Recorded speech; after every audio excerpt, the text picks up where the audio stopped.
కానీ మీకు మంచి జరగాలి.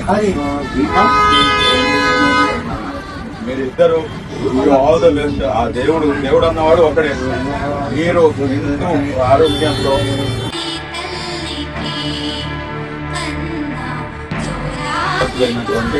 భగవంతం ప్రార్థిస్తున్నాను.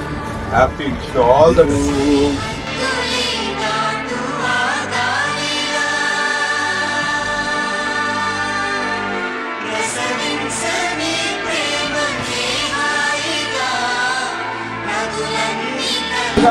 ద్వారా